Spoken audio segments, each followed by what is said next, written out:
हाय दोस्तों, एक बार फिर से हमारे यूट्यूब चैनल राज लेक्चर में आप सभी का स्वागत है। और जैसा कि आप लोग जानते हैं कि हमने अपने एक्सरसाइज नंबर 4.1 के 4 क्वेश्चनों को हल कर लिया है। तो आज के लेक्चर में हम बात करने वाले हैं उसके आगे क्वेश्चन के, देखते हैं कितने क्वेश्चन हो पाते हैं। चलिए इसी के साथ जिसने अभी तक चैनल को सब्सक्राइब नहीं किया वो चैनल को जाकर सब्सक्राइब कर दे और वीडियो को लाइक नहीं किया तो वीडियो को लाइक करना ना भूलें। तो चलिए इसी के साथ करते हैं अपनी वीडियो को स्टार्ट।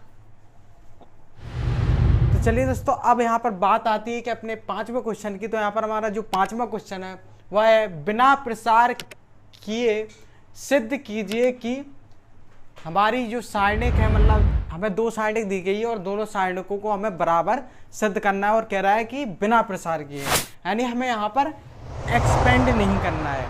यानी जैसे हमने अभी कुछ क्वेश्चन किए थे तो हमने उसमें प्रसार कर उसका मान ज्ञात कर लिया था, तो हम इसमें नहीं कर सकते कि हम पहले इस सारणिक का प्रसार ज्ञात करें और इसका मान ज्ञात करें और इस सारणिक का प्रसार करें और मान ज्ञात करें और दोनों को बराबर दिखा दें। तो ऐसा हम इस क्वेश्चन में नहीं कर सकते। इसमें हमें क्या करना होगा, प्रसार किए बिना ही इस क्वेश्चन को हल करना होगा। तो इस क्वेश्चन को हल करने के लिए हम क्या करेंगे, जो हमारी अभी हमने जो सारणिक के प्रगुण पढ़े और कुछ कंडीशंस पढ़ी, फंक्शनों का प्रयोग करना पड़ा, उन सभी चीज़ों का हम इसमें प्रयोग करने वाले हैं। तो चलिए देखते हैं।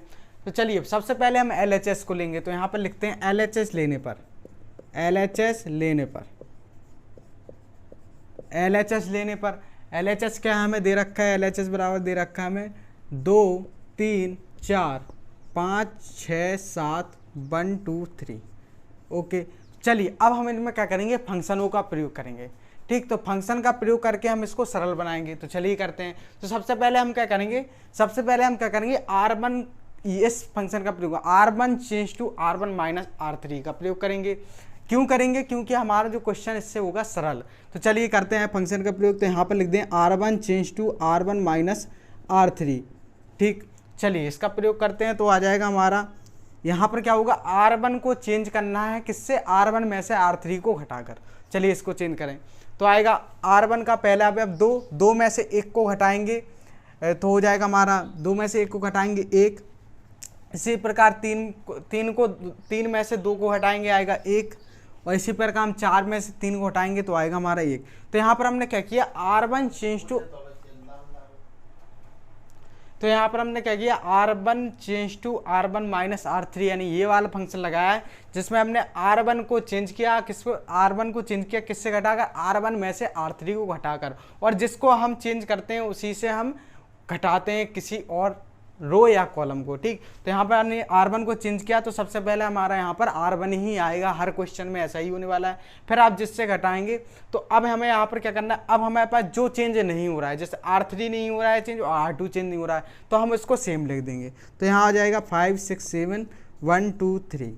ठीक, अब यहाँ से हमने क्या किया, अपने पहली रो है यानी R1 को हमने 1 1 1 दिखा दिया। अब हम क्या करेंगे, अब हम इसी प्रकार एक और फंक्शन लगाएंगे। अब इसमें एक और फंक्शन लगाएंगे तो कौन सा फंक्शन लगाएंगे, अब यहाँ पर देखेंगे तो लगाएंगे R2 change to R2 change to R2 minus R3। तो यहाँ पर फंक्शन लगेगा R2 change to R2 minus R3। तो यहाँ पर हमने ये वाला फंक्शन लगा दिया। चलिए अब यहाँ पर क्या करेंगे, R2 को चेंज करेंगे R2 में से R3 को हटाकर। चलिए यहाँ पर करते हैं साइड में। तो यहाँ पर करते हैं तो आएगा हमारा पहला, चूंकि अब हमारा क्या, अब पहले देखेंगे चेंज कौन नहीं हो रहा, जो चेंज नहीं हो रहा पहले उनको से लिख देंगे। चेंज हो रहा है हमारा R2, चेंज नहीं हो रहा है हमारा R3 और R1 चेंज नहीं हो रहा। सबसे पहले हम R3 और R1 को सेम वैसा ही लिख देंगे जैसा हमारा लिखा है 1 1 1 1 2 3। अब देखेंगे जो हमारा चेंज हो रहा है, चेंज कौन हो रहा है, R2। तो R2 में से कैसे चेंज हुआ, R2 में से R2 माइनस R3 है, R2 में से R3 को घटाना पड़ेगा। R2 हमारी ये है, R3 हमारी ये है। तो R2 में से R3 को घटाएंगे तो आएगा 5 में से 1 घटाए 4, 6 में से 2 घटाएगा 4, 7 में से 3 घटाया 4। तो यहाँ पर हमने क्या किया, हमने यहाँ पर R2 को भी 4 4 4 दिखा दिया। तो यहाँ पर अभी हमारे पास कोई भी, अभी तक हमने जितने भी प्रगुण पढ़े वो हमारे एक भी प्रगुण यहाँ पर फॉलो नहीं हो रहे हैं। तो चलिए अब हम क्या करेंगे, अब हम करेंगे, अब RHS को ले लेंगे। अब RHS को लेकर हल करेंगे तो RHS में देखते हैं, यदि हमारा RHS का मान इसके बराबर आ जाता है तो हम कह देंगे जो हमारे सिद्ध करने के लिए दिया है वह है सत्य। तो यहाँ पर हमने LHS को निकाल लिया। अब हम RHS को लेकर हल करेंगे। तो देखते हैं क्या आता है। तो चलिए दोस्तों, अब इसी क्रम में हम अपना RHS को लेकर देखते हैं। तो RHS लेते हैं, तो लिखते हैं RHS लेने पर, RHS लेने पर। चलिए RHS को लेते हैं। RHS हमारा 4 2 3 7 5 6 3 1 2। तो ये हो गया हमारा RHS। तो चलिए अब इसमें भी हम फंक्शनों का प्रयोग करेंगे, क्योंकि हमें प्रसार तो करना नहीं है, क्योंकि हमें क्वेश्चन में कहा है बिना प्रसार किए हुए इस क्वेश्चन को सिद्ध कीजिए। तो हमें प्रसार करना नहीं है, तो हमें यहाँ पर प्रॉपर्टीज और इसके जो फंक्शन है उसका प्रयोग करेंगे। तो यहाँ पर भी हम फंक्शन का प्रयोग करेंगे। हम करेंगे R1 change to R1 minus R3, R1 change to R1 minus R3। तो यहाँ पर हमने क्या किया, R1 को चेंज करेंगे, किससे घटाकर, R1 में से R3 को घटाकर चेंज करेंगे। तो यहाँ पर अब पहले देखेंगे कौन सी चीज़ चेंज नहीं हो रही है, यानी कौन सी रो या कॉलम ऐसी है जो चेंज नहीं हो रही है। तो चलिए देखते हैं। तो यहाँ पर साइड में आते हैं, तो यहाँ पर हमारे R3 और R2 चेंज नहीं हो रहे हैं। तो सबसे पहले हम उसको लिखेंगे। तो R2 और R3 को लिखेंगे। तो यहाँ पर लिख देंगे हम R2 क्या है हमारी, R2 है 7 5 6, R3 क्या है 1 2 3। और चेंज कौन हो रहा है हमारा, R1। और R1 कैसे चेंज हो रहा है, R1 में से R3 को घटाकर। तो चलिए R1 हमारी ये है, R3 हमारी ये है। चलिए घटाते हैं। 4 में से 3 घटाएंगे आएगा हमारा 1, 2 में से 1 घटाएंगे आएगा हमारा 1, 3 में से 2 घटाएंगे हमारा आएगा 1। तो यहाँ पर हमने क्या किया, R1 को, जैसे हमने अपने LHS को लेकर पहले R1 को 1 1 बनाया था, इसलिए हमने इसी प्रकार हमने अपने RHS वाले भाग को भी 1 1 1 बता दिया, किसके, R1 को, यानी पहली रो को। अब इसी प्रकार हम दूसरे भी दिखाते हैं। तो यहाँ पर अब फिर से फंक्शन का प्रयोग करेंगे हम फंक्शन का प्रयोग R2 change to R2 minus R3। ठीक, क्यों कर रहे हैं, क्योंकि अब हमें क्या बनाना है, जैसा हमारा इसमें दूसरी रो कैसी है 4 4 4, इसमें भी बनाएंगे। तो यहाँ पर पहले देखेंगे चेंज कौन नहीं हो रहा, चेंज कौन नहीं हो रहा। सबसे पहले देखेंगे चेंज जो हमारा होनी है, R3 चेंज नहीं हो रहा और R1 चेंज नहीं हो रहा। तो सबसे पहले हम उनको लिखेंगे। तो आएगा हमारा यहाँ से R3 लिख देंगे 1 2 3, 1 2 3 नहीं है, सॉरी 3 2 1 है, 3 2 1, 3 2 1। ठीक, ओके। तो यहाँ पर हो जाएगा 3 2 1। और अब R3 चेंज नहीं हो रहा और R1 चेंज नहीं हो रहा, तो उन दोनों को हमने पहले लिख दिया। अब जो चेंज हो रहा है उसकी बात करते हैं। R2 चेंज हो रहा है किससे, R2 में से R3 को हटाकर। तो R2 क्या है हमारी ये, R3 हमारी ये। तो चलिए हटाते हैं। 7 में से 3 को हटाएंगे 4 आएगा, 5 में से 2 को हटाएंगे, सॉरी 3 2 1 नहीं था, 3 1 2 था, यहाँ पर ये गलत हो गया। चलिए, तो यहाँ पर 5 में से 1 को घटाएंगे 4 आएगा, 6 में से 2 को घटाएंगे तो यहाँ पर 4 आएगा। तो हमने यहाँ पर R2 change to R2 minus R3 वाला फंक्शन का यूज किया, और यहाँ पर हमने पहली रो और दूसरी रो को हमने अपने LHS की तरह बराबर दिखा दिया। अब हमें रह गया है कि अब जो हमारे R3 बराबर नहीं है, क्योंकि यहाँ पर चूँकि अब हमारी जो LHS में क्या है, R3 में 1 2 3 है, और हमारे RHS में जो आया क्या आया, 3 2 1 आया R3 में। तो यहाँ पर हम इसको चेंज करेंगे। तो इसको चेंज करने के लिए हम फंक्शनों का प्रयोग करेंगे। अब हम प्रॉपर्टी का प्रयोग करेंगे कि हम किसी भी रो या कॉलम को बदलेंगे। ठीक, तो बदलेंगे तो उसका मान कैसा हो जाता है, ऋणात्मक हो जाता है। किसी रो या कॉलम को आपस में परिवर्तित करने पर क्या हो जाता है, सारणिक का मान प्राप्त वो ऋणात्मक हो जाएगा। तो हम इस वाली प्रॉपर्टी का इसमें प्रयोग करने वाले हैं। तो सबसे पहले क्या करेंगे, अब यहाँ पर देखेंगे हमारी जो R3 का पहला अवयव है क्या 1 है इसमें। अब हमें इस 1 को यहाँ लाना होगा, तो हम क्या करेंगे, C1 इंटरचेंज विथ C3 करेंगे। तो हमारा यहाँ से 1 उठ के यहाँ पर आएगा, किसमें, C1 में आएगा। तो चलिए यहाँ पर लगाएंगे, कंडीशन लगाएंगे C1 इंटरचेंज विथ C3, यानी C1 के स्थान पर C3 को रख देंगे और C3 को स्थान पर C1 को रख देंगे, और यहाँ पर हमारा जो सारणिक का मान हो जाएगा वो ऋणात्मक हो जाएगा। तो यहाँ पर हमने ऋणात्मक का चिन्ह लगाया, C1 के स्थान पर रखेंगे हम C3 को, तो आएगा 1 4 1, और C3 के स्थान पर C1 को रखेंगे तो आएगा 1 4 3। और हमने यहाँ पर क्या किया, और यहाँ पर हमारा 3 1 2 था, तो यहाँ पर हम 3 1 2 ही करेंगे। ये हमसे थोड़ा गलती हो रही है। ठीक, तो यहाँ पर हमने क्या किया, तो यहाँ पर हमारा जो क्या हो गया, फंक्शन गलत लग गया, रुको।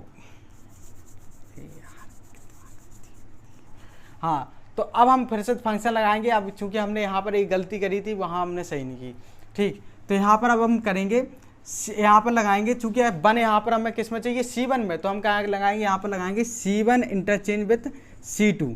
तो यहाँ पर हो जाएगा C2 के स्थान पर C1 को रख देंगे और C1 के स्थान पर C2 को, तो हो जाएगा यहाँ पर माइनस का हो जाएगा ऋणात्मक, और यहाँ से रखेंगे तो C1 के स्थान पर C2 को रखना है तो आएगा 1 4 1, और C2 के स्थान पर C1 को तो आ जाएगा 1 4 3, और जो हमारा C3 है वो तो चेंज हो ही नहीं रहा, तो उसको वैसे की वैसे रख देंगे 1 4 2।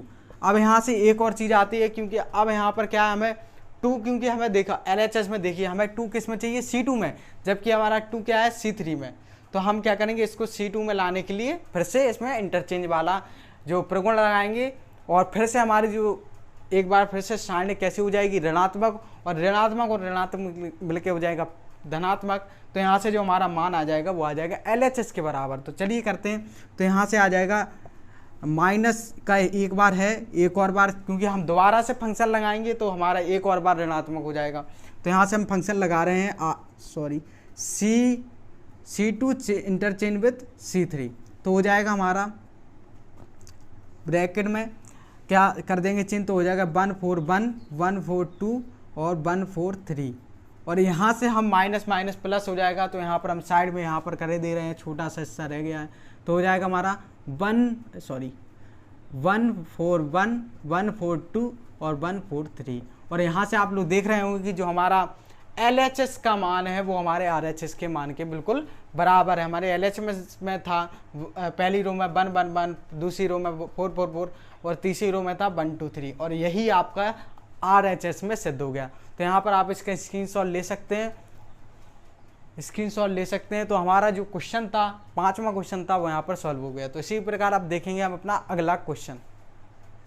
तो चलिए दोस्तों, इसी क्रम में अब बात आती है अपने 6वें क्वेश्चन की। तो यहाँ पर 6वां क्वेश्चन हमारा कह रहा है कि बिना प्रसार किए सिद्ध कीजिए कि, हमारे पास 3 सारणिक दी गई हैं, यानी तीनों सारणिकों को हमें एक दूसरे के बराबर सिद्ध करना है। तो यहाँ पर अब हमें यहाँ पर 3 पद दिए गए हैं, तो अब यहाँ पर हम LHS और RHS का प्रयोग ना करते हुए लिखेंगे प्रथम पद या द्वितीय पद लेने पर। तो इस प्रकार की हम भाषा का प्रयोग करने वाले हैं, और इसमें हम एक पद सुनिश्चित कर लेंगे कि हमें 3 पद दे रखे हैं, तो हम यहाँ पर कोई एक पद सुनिश्चित कर लेंगे कि हमें इसी पद के बराबर अन्य दोनों पदों को बराबर दिखाना है। तो यहाँ पर हम C3 को क्लियर कर लेंगे कि C3 के बराबर हम इन दोनों पदों को लेकर C3 के बराबर दिखाएंगे। तो चलिए अब हम यहाँ पर C3 से बिल्कुल भी छेड़खानी नहीं करेंगे, जबकि अब हम दोनों पदों को लेंगे, पहले प्रथम पद लेंगे और द्वितीय पद लेंगे, दोनों ही पदों को C3 के बराबर दिखाएंगे, ठीक। तो चलिए, तो यहाँ पर प्रथम पद ले लेते हैं। तो प्रथम पद लेने पर लिखेंगे प्रथम पद लेने पर, तो यहाँ पर प्रथम पद लेंगे, तो प्रथम पद देखते हैं क्या है। प्रथम पद है हमारा ABC XYZ PQR, तो यह है हमारा प्रथम पद। अब हमें इसको तृतीय पद के बराबर दिखाना है। तो देखिए, अब हम तृतीय पद को सबसे पहले देखें, R1 को देखते हैं। R1 हमारी क्या है, XYZ। तो हमें ऐसा बनाने के लिए, अब चूंकि हम देखेंगे प्रथम पद को, प्रथम पद में हमारी XYZ दूसरे रो में है, तो हम क्या करेंगे, इस XYZ को R1 में लाने के लिए हम क्या करेंगे, इंटरचेंज करेंगे। क्या करेंगे, जैसे अभी हमने पिछले क्वेश्चन में चेंज किया था, फंक्शनों को चेंज किया था, इसी प्रकार अब इनको भी करेंगे। चलिए करते हैं। तो यहाँ पर है XYZ को प्रथम R1 में लाने के लिए हम क्या करेंगे, फंक्शन का प्रयोग करेंगे R1 इंटरचेंज विथ R2, और यह है हमारी क्या है, एक प्रगुण है जिसको हमने आपको अपने पिछले लेक्चर्स में बताया है। तो यहाँ पर R1 इंटरचेंज विथ R2 करेंगे, तो हो जाएगा हमारा जो XYZ है वो पहुँच जाएगा R1 के स्थान पर XYZ, और जो ABC है वो आ जाएगा R2 के स्थान पर, और यहाँ पर जो PQR है वो चूँकि चेंज ही नहीं हो रहा, उसका कोई फंक्शन ही नहीं लगा, तो उसको सेम उसी प्रकार लिख देंगे। अब दूसरी बात आते, अब फिर से हम तृतीय पद को देखेंगे। तृतीय पद में हमारा R2 क्या है, PQR। तो हमें अब यहाँ पर हम प्रथम पद को देखें, तो प्रथम पद में हमारा R2 में तो है ABC, तो मैं यहाँ पर PQR को R2 में लाने के लिए क्या करेंगे, हम फिर से फंक्शन का प्रयोग करेंगे, और यहाँ पर हमने अभी माइनस का प्रयोग नहीं किया है, तो यहाँ पर माइनस का प्रयोग होगा क्योंकि हमने यहाँ पर किसी भी रो या कॉलम के बदलने का एक प्रगुण लगाया है, जिसमें हमने बताया कि किसी रो या कॉलम को हम किसी दूसरी रो या कॉलम के साथ परिवर्तित करते हैं तो हमारा क्या हो, उसका ऋणात्मक सारणिक का मान हो जाता है ऋणात्मक। तो यहाँ से अब हम फिर से लगाएंगे, इसमें फंक्शन का प्रयोग करेंगे, तो हम करेंगे R2 इंटरचेंज विथ R3, और यह फंक्शन का प्रयोग हमने इसलिए किया क्योंकि हमें PQR को तृतीय पद के आधार पर हमें इसमें R2 में लाना होगा। तो चलिए तो हम कर देते हैं R2 इंटरचेंज विथ R3, तो यहाँ पर फिर से फंक्शन का प्रयोग होगा, फिर से माइनस लग जाएगा, तो और माइनस हो जाएंगे प्लस, तो यहाँ पर आ जाएगा प्लस की सारणिक आएगी, क्या आएगी, चूंकि R1 में कोई फंक्शन नहीं लगा अब, तो हम लिख देंगे उसको सेम XYZ, और अब लिखेंगे R2 के स्थान पर R3 को, तो R2 क्या है हमारी, R2 के स्थान पर क्या रखेंगे R3 को, तो आ जाएगा PQR, और यहाँ पर R3 के स्थान पर R2 को रखेंगे तो आ जाएगा ABC। और यहाँ से आप लोग देख रहे होंगे कि जो हमारा प्रथम पद में हमने जो फंक्शनों को लगाकर हमने बिल्कुल सेम तृतीय पद के अनुसार हमने आपको बिल्कुल सेम दिखा दिया कि प्रथम पद बराबर है किसके, तृतीय पद के। तो हमने एक चीज़ को सॉल्व कर लिया, नहीं प्रथम पद को हमने तृतीय पद के बराबर दिखा दिया। चलिए इसी प्रकार हम दिखा लेते हैं अपने द्वितीय पद को तृतीय पद के बराबर। तो यहाँ पर हम लिख देंगे अथा प्रथम पद बराबर द्वितीय पद बराबर तृतीय पद, लास्ट में प्रूव्ड, ठीक, तो हो जाएगा हमारा इससे आंसर। तो चलिए, तो यहाँ पर प्रथम पद तो हो गया हमारा तृतीय पद के बराबर। अब हम बात कर लेते हैं द्वितीय पद की, तो चलिए बढ़ते हैं अपने द्वितीय पद की ओर। तो चलिए दोस्तों, अब हम द्वितीय पद को ले लेते हैं, तो लिखते हैं द्वितीय पद लेने पर, द्वितीय पद लेने पर। चलिए यहाँ पर हम द्वितीय पद को लेते हैं, तो द्वितीय पद हमारा क्या है, देखते हैं क्या है। द्वितीय पद है हमारा YVQ XAP ZCR। तो इसको हमें चेंज करने के लिए, यानी तृतीय पद के जैसा दिखाने के लिए सबसे पहले हमें क्या करना होगा, सबसे पहले हमें करना होगा सभी रो को कॉलम में चेंज करना पड़ेगा, यानी हमें ट्रांसपोज वाली कंडीशन का लगाना पड़ेगा। क्यों लगाना पड़ेगा, क्योंकि यहाँ पर आप लोग देख रहे हैं कि यहाँ पर जो हमारा द्वितीय पद में जो XYZ दे रखा है वो हमें दे रखा है कॉलम वाइज में, जबकि हमें तृतीय पद में रो वाइज में सिद्ध करना है, यानी हमें XYZ किस में, XYZ हमें दे रहा है रो में दे रखा है तृतीय पद में, और हमारे द्वितीय पद में तो कॉलम के रूप में दे रखा है। तो ऐसे कैसे सिद्ध कर दें, तो इसके लिए हम क्या करेंगे, अपने द्वितीय पद में, यानी द्वितीय पद में जो हमारी सारणिक है उसके जितने भी कॉलम हैं उनको हम सभी को रो में चेंज करेंगे। तो हम लिख देंगे कॉलम इंटरचेंज विथ रो, यानी सभी कॉलमों को हम रो में चेंज करने वाले हैं। चलिए, और आपको क्यों करने वाले हैं आपको हमने बता दिया है। तो यहाँ पर हम करेंगे तो आ जाएगा YXZ BAC, और आ जाएगा BAC, और आ जाएगा QPR। ओके, तो यहाँ पर हमने सभी कॉलमों को रो में चेंज कर दिया, और अब हम आसानी से अपने द्वितीय पद को तृतीय पद के आधार पर बदल सकते हैं। तो यहाँ पर हमें द्वितीय पद के तृतीय पद में हमें R1 में XYZ लाना है, तो हम इसको XYZ के लाने के लिए हम क्या करेंगे, अब देखो, अब हम क्या करेंगे, X हमारा चूंकि प्रथम पद में है तो हम क्या करेंगे, X क्या है हमारी C2 में है, तो अब हम क्या करेंगे C2 इंटरचेंज विथ C1 लगाएंगे, क्योंकि हमें X को प्रथम उसमें C1 में लाना है। तो यहाँ पर लगाएंगे हम C2 इंटरचेंज विथ C1, तो हम C2 को C1 के स्थान पर और C1 को C2 के स्थान पर रखने वाले हैं।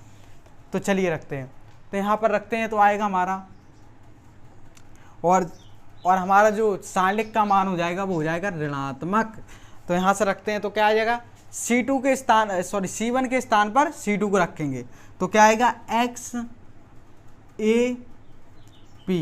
और C2 के स्थान पर C1 को तो आएगा YVQ।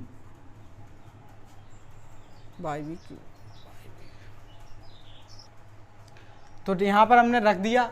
तो अब हमारा जो चूंकि C3 चेंज नहीं हो रहा, तो हम C3 को C3 के स्थान पर सेम उसी प्रकार रख देंगे जैसा हमारा रखा हुआ है PQR।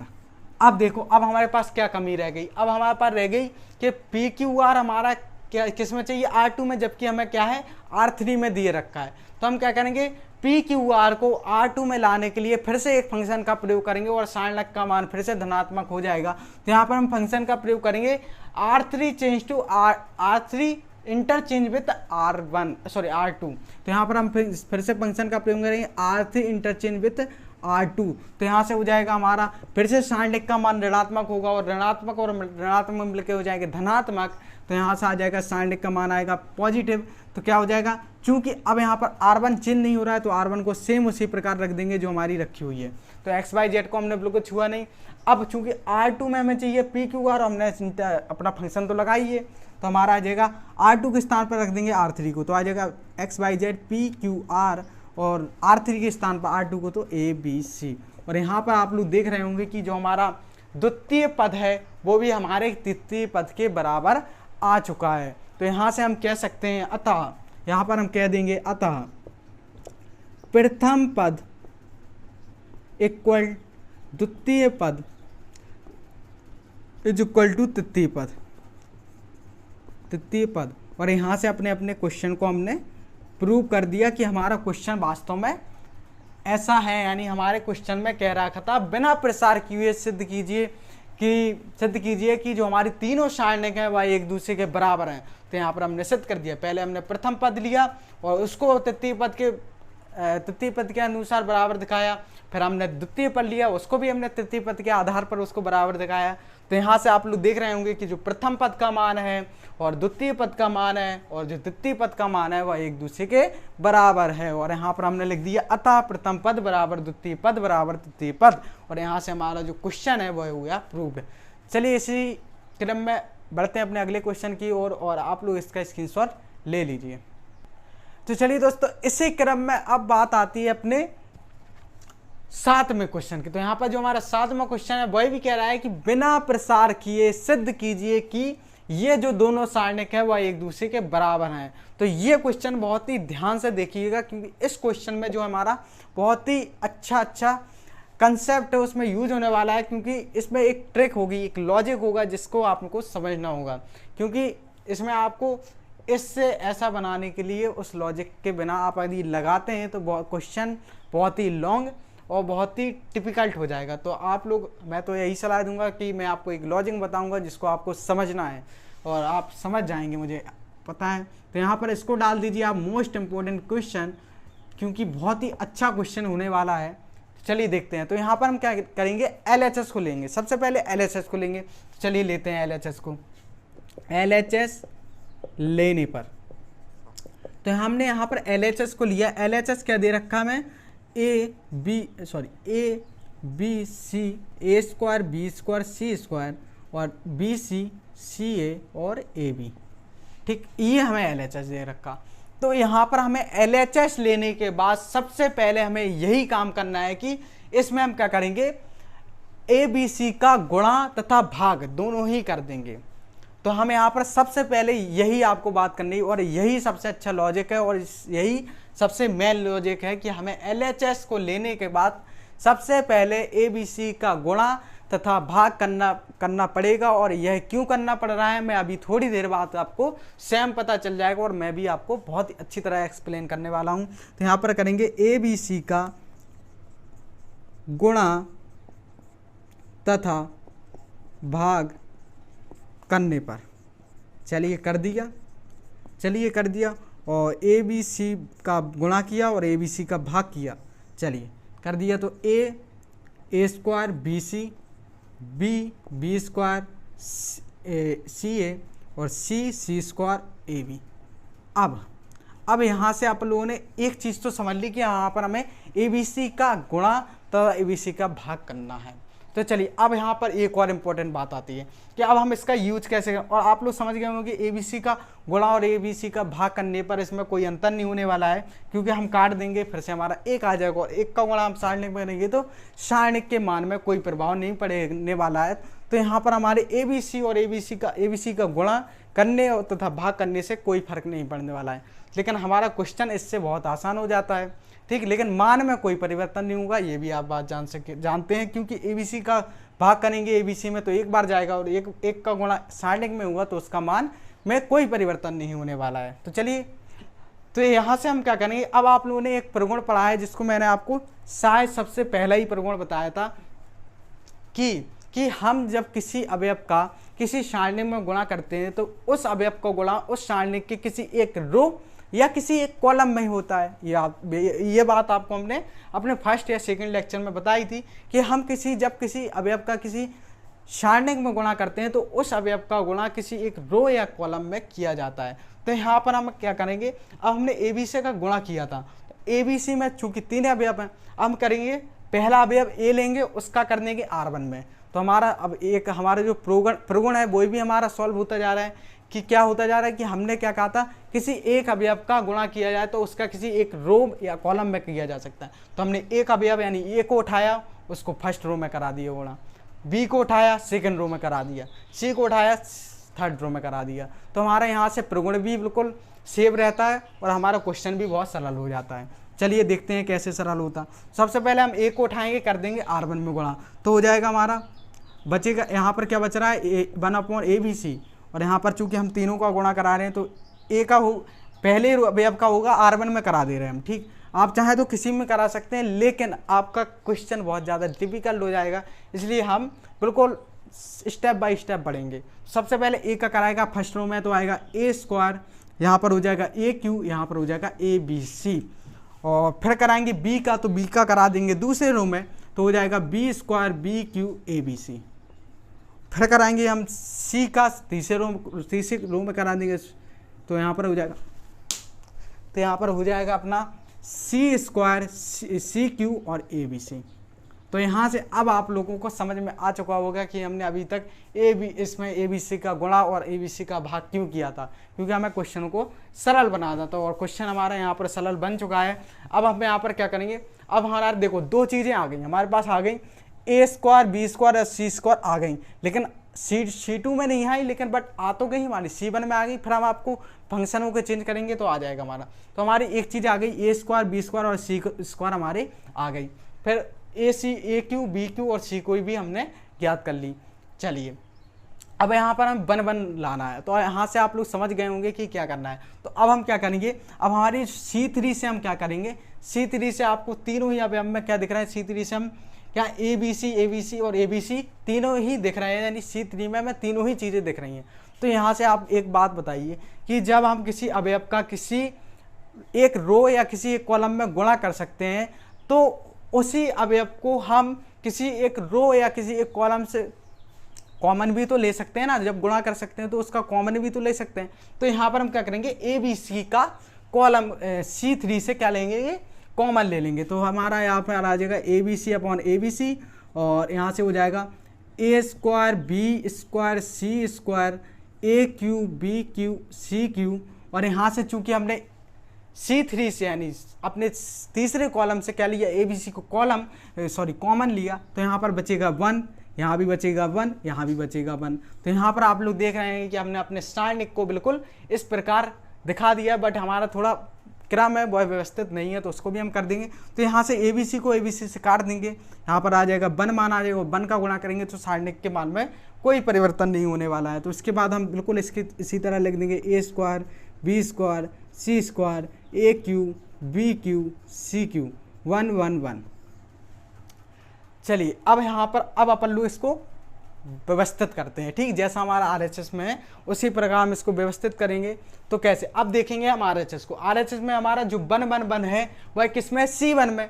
तो हम क्या करेंगे, जो हमारा C3 में 1 1 है उसको C1 में लाने के लिए फंक्शन का प्रयोग करेंगे, किसका, C1 इंटरचेंज विद C3। तो यहाँ पर क्या हो जाएगा, C1 के स्थान पर C2 को रख देंगे, C1 के स्थान पर C3 को रख देंगे और C3 के स्थान पर C1 को रख देंगे। तो हमारा यहाँ पर आ जाएगा, रखते हैं, चलिए आज दिख रहा है आपको, दिख रहा है।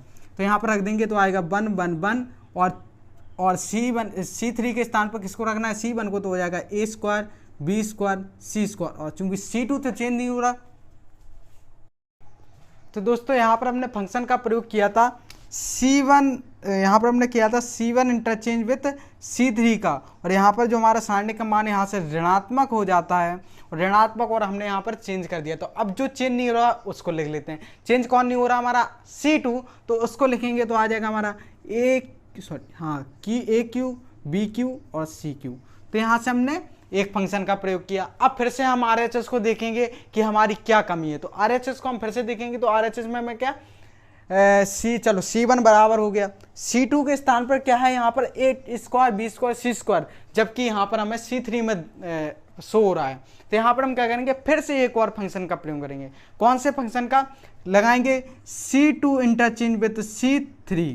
क्यों लगाएंगे, क्योंकि हमें जो हमें ए स्क्वायर बी स्क्वायर सी स्क्वायर वो हमें चाहिए RHS के अनुसार चाहिए दूसरे कॉलम में। तो यहाँ पर इसको C2 में लाने के लिए हम फिर से कॉलम वो लगाएंगे, फंक्शन का प्रयोग करें C2 इंटरचेंज विद C3 का। तो यहाँ से जो हमारा क्वेश्चन हल आएगा वो आएगा, और साइंडिक का मान फिर से माइनस का होगा। तो यहाँ पर माइनस और माइनस मिलकर हो जाएगा प्लस, क्योंकि फिर से चेंज होगा तो माइनस ऑलरेडी है ही, और साइंडिक का मान फिर से चेंज हो रहा तो फिर से माइनस आएगा, और माइनस हो जाएगा मिलकर प्लस। तो यहाँ से आ जाएगा अपना प्लस की साइंडिक बनेगी। जो हमारा चेंज नहीं हो रहा उसको सेम उसी प्रकार लिख देंगे।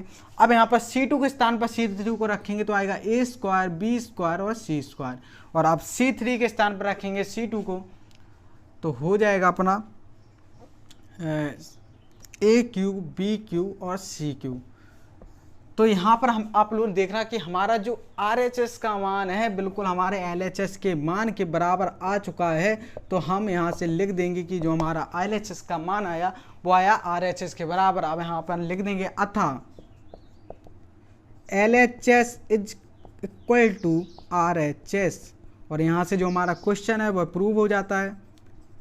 तो यहाँ पर आपको एक बात ध्यान रखनी है, इसमें 2-3 बातें हैं जिसको आपको ध्यान रखनी है। पहली बात कि आपको सबसे पहले LHS को लिखना है और फिर ABC का गुणा तथा भाग करना है। क्यों करना है आपको मैंने बहुत ही अच्छी तरह से एक्सप्लेन कर रखा है। तो यहाँ पर हमने ABC का गुणा और भाग किया, और फिर हमने जो प्रॉपर्टी पढ़ी थी कि यदि किसी अवयव का किसी साइंडिक में गुणा किया जाता है तो उस अवयव को गुणा किसी एक रो या कॉलम में होता है। तो यहाँ पर हमने ABC का करा दिया गुणा, और यहाँ से फिर से हमने क्या किया, इसको गुणा कराया। तो हमने फिर क्या किया, अपने कॉलम नंबर 3 यानी C3 से हमने ABC को कॉमन ले लिया और यहाँ से काट दिया और अपने फंक्शनों को चेंज कर दिया। तो हमारा यहाँ से अपना RHS निकल कर आ गया। तो चलिए आप इसका स्क्रीनशॉट ले लीजिए, और चलिए आज के लिए इतना ही रहने देते हैं। और जिसने अभी तक चैनल को सब्सक्राइब नहीं किया है वो चैनल को सब्सक्राइब कर लें, और वीडियो को लाइक नहीं किया है तो वीडियो को लाइक करना ना भूलें।